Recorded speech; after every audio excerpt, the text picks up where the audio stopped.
All right, now we are all finished. The style is complete. Yes, you have it. These are the deep twist crochet braids. The color is 1B burgundy. We have a splash of 1B, which is black.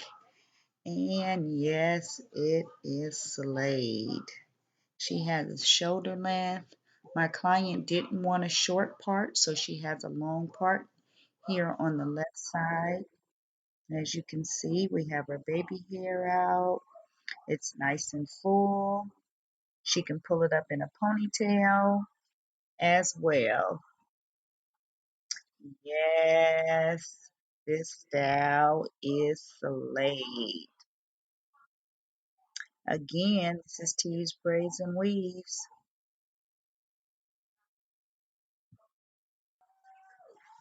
Hair is what I love to do.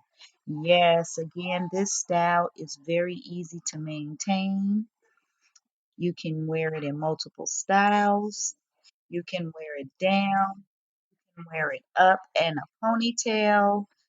It is very versatile. So if you want a quick, easy style, about 2.5 hours to get installed, hey, get you some of these crochets, deep twists.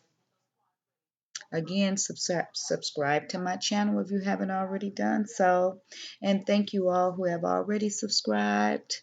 I appreciate all your support. Until next time, I will see you again. Stay blessed.